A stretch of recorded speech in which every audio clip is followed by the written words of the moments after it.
자, 이제 결국 운동량과 충격량입니다. 네, 힘들죠. 여기 교과서에 있는 실험은 한번 그냥 읽어보시고, 자, 우리가 충돌량에 대한 이야기를 한번 해봅시다. 충격량이라는 거랑 운동량이라는 걸 같이 하게 되는데, 충격량을 먼저 하는 거는 일단 충격량에 대한 개념을 좀 먼저 만들고, 그 다음에 운동량을 활용해서 충격량을 어떻게 표현하는가, 그걸 알아보기 위한 겁니다. 자, 충격량이라고 하는 거는 힘이 아니에요. 힘이 아니라 힘이 얼마나 오랫동안 가해졌는가. 그 얘기입니다. 그러니까 힘의 크기랑 힘이 작용한 시간이 얼마나 있었느냐. 그게 이제 충격량의 정의예요. 그래서 우리는 충격이니까 임팩트 할 때 I를 쓴다는 거예요. 그게 그러니까 어떻게 쓴다고요? 충격량이랑 힘이 얼마나 오랫동안 나한테 가해졌는가 라는 거예요. 그러니까 힘과 충격량은 다른 겁니다. 물론 이제 우리가 배웠기 때문에 하지만 충격량이라고 얘를 부른다면 얘는 충격이 가해진 힘이니까 뭐라고 하겠어요? 충격력이라고 하죠. 글씨가 잘 안 써지네요. 다시, 자, 여기다 씁시다. I는 F 곱하기 델타 T 이렇게 하는데, 이걸 충격량이라고 한다면 얘는 뭐라고? 충격력. 어떤 힘으로 얼마만큼 줬습니까? 힘이 얘예요. 그러니까 뉴턴이겠죠. 뉴턴. 힘이니까 뉴턴. 그 다음에 걸린 시간이니까 세크. 그래서 충격량의 단위는 뭐다? 뉴턴 세크다. 요거를 꼭 기억하고 시작합니다. 근데 이 충격량이라고 하는 거는 힘이랑 동일하게 방향이라는 게 있어요. 자, 이 방향이 우리가 이제 여기 위에 그림 한번 볼까요? 위에 그림 한번 봅시다. 내가 이 물체한테 힘을 어느 쪽에서 줬어? 이쪽에서 줬어. 그러면 이 물체가 받는 이 힘에 의해 받은 충격량의 방향은 당연히 힘의 방향과 동일하겠죠. 그래서 우리는 이 충격량에서만큼은 이제 뒤에서도 문제를 풀겠지만 문제를 풀 때마다 방향을 항상 잘 보셔야 됩니다. 왜냐하면 충격에 의해서 운동의 방향이 바뀔 수도 있거든요. 아니면 뭐 공이 이렇게 날라와요. 날라오고 여기 방망이로 얘를 칠 거예요. 그러면 이 공이 움직인 방향과 충격량의 방향이 같을까요? 아닐 겁니다. 그죠? 왜냐하면 충격량의 방향은 이쪽으로 줄 거란 말이야. 그쵸? 충격을 받는 방향은 이쪽일 거 아니야. 그리고 나서 공이 일로 날아갈 거 아니야. 이렇게 날아갈 거 아니야. 그렇게 된다면 이 물체에 여기 있는 파란색, 자, 색깔을 바꿔서 이 파란색 위치는 충격량의 입장에서는 마이너스 방향이에요. 그러니까 이런 것 때문에 우리가 앞으로 이 방향에 대한 이야기를 할 겁니다. 알겠죠? 자, 단위 나와 있어요. 뉴턴 세크.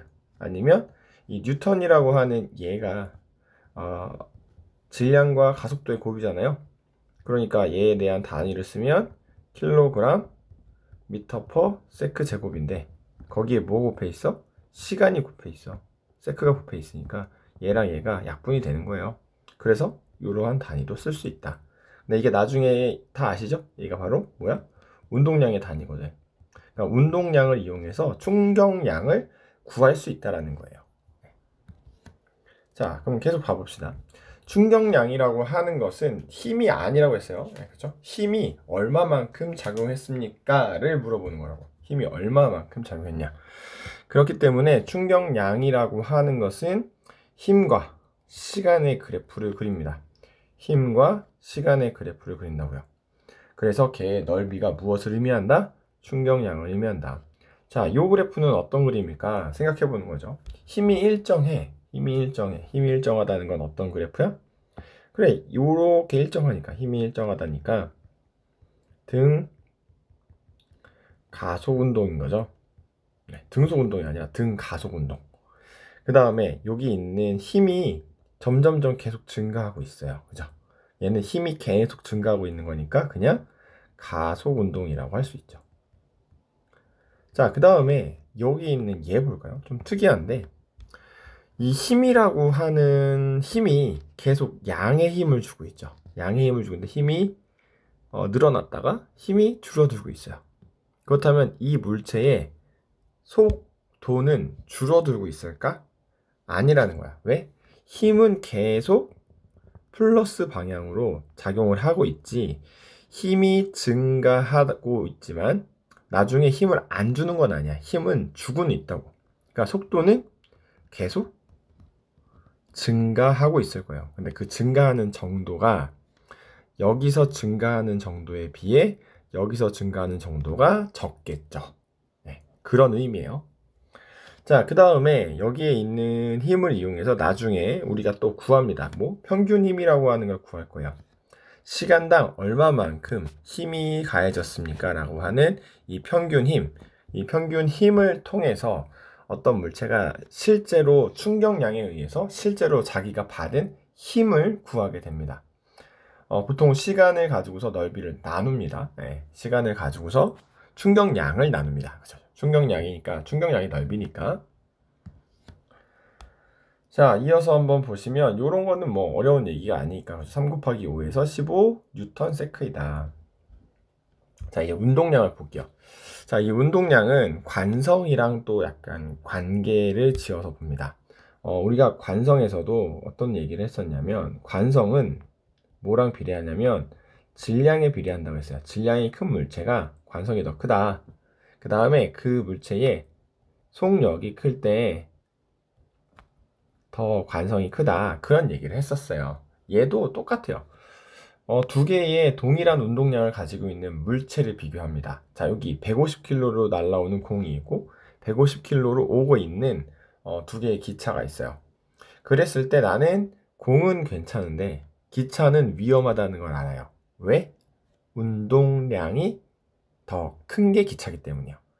그러니까 질량과 속도만을 고려해서 그 물체가 얼마만큼의 운동량을 가지고 있는지를 정의 내릴 수 있다.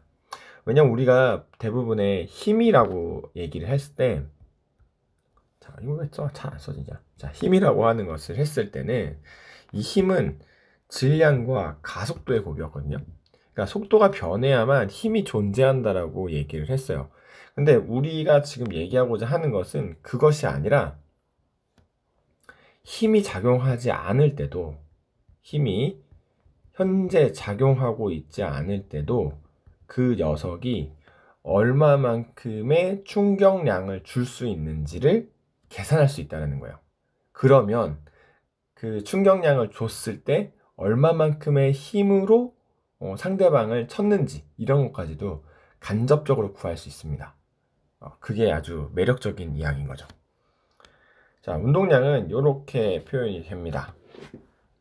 자, 운동하는 물체의 질량과 속도를 곱한 물리량이다. 이렇게 돼 있어요.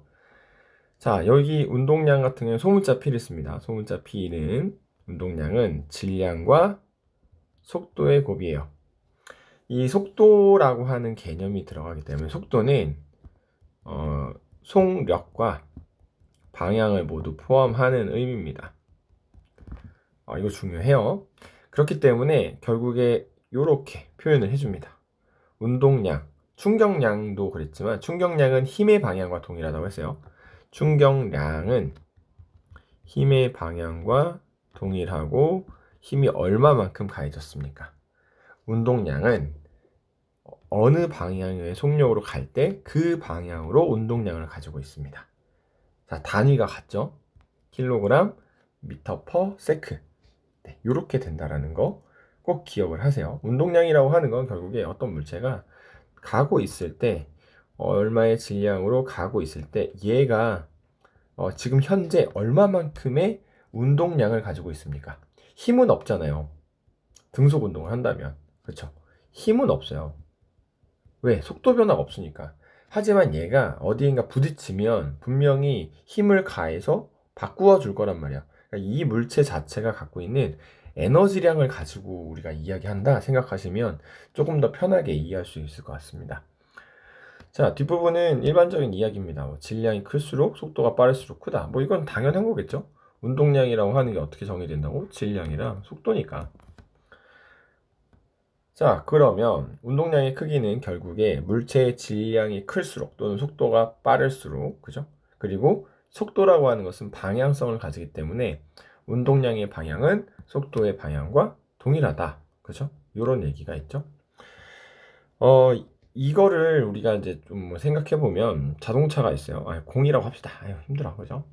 공이 이쪽에서 10이 오고 이쪽에서 10 단위는 미터 퍼 세크로 두 개의 물체가 서로 다가오고 있어요. 자, 이 두 물체에 속력을 더해라. 자, 속력을 더해라. 속력의 합은 그냥 20이에요. 하지만 속도의 합은 0입니다. 왜냐면 속도는 방향이 중요하기 때문에 속력은 그냥 크기예요. 10, 10이니까 더하기 20인 건데 얘의 속도 같은 경우에는 두 개 중에 누군가를 플러스로 정하는 건 여러분들 마음입니다. 나는 오른쪽으로 하는 걸 플러스로 했다면 왼쪽으로 오는 게 마이너스가 되는 거예요. 두 개 더하면 0이 되겠죠. 그래서 그런 것들이 결국에 운동량의 방향을 결정하는 중요한 요소이다.